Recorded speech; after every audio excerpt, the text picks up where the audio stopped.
This is the last regeneration, the coming together of the systems of governments, the new information apartheid across the world, the linking together is such that none of us will be able to escape it in just a decade.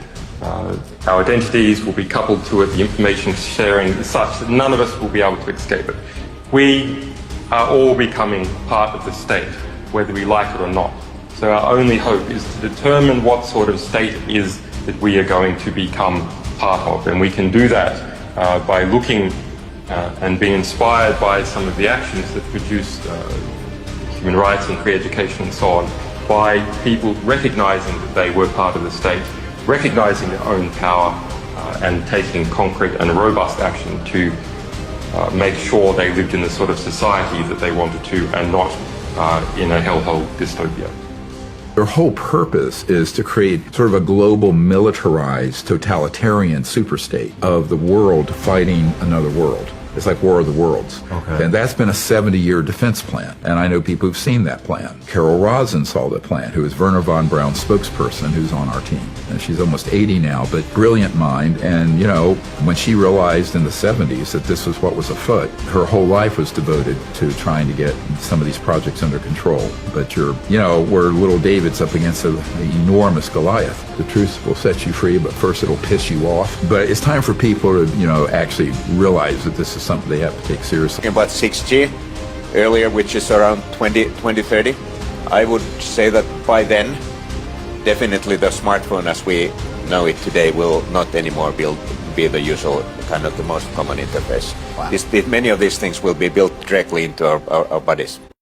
Whether or not you've even had the bioweapon or not, what we've seen in people's bloods, the first phase of the transhumanism agenda, when we started looking at everybody's blood probably about six to 8 months ago, all we saw were quantum dots.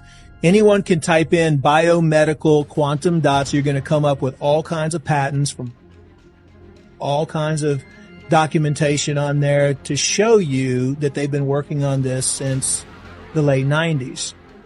Now, what they're claiming is that this is going to be the best thing under the sun for you, because now we'll be able to read your energy and your heart rate from in your body. And, it's going to be so nice. We can monitor you from long distance. And all these quantum dots that they've been putting into people are actually liquid semiconductors.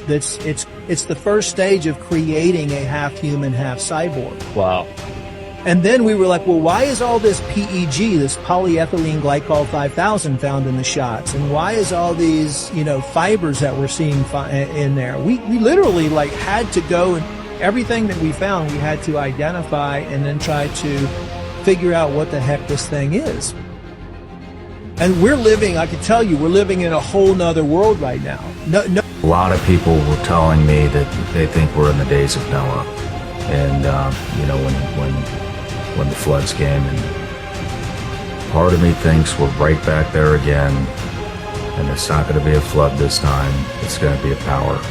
You're going to pull the power, because this AI stuff is going to get out of control, and that's going to send us back to the Stone Age. New category. Most people don't believe it's happening. You can be tortured in your own home. No one will believe you. But this is torture, and I want there to be no doubt about it. This is torture, destruction of life, and a destruction to misery for all these people, the innocent Americans. And it's a war crime. It's a crime against humanity for sure.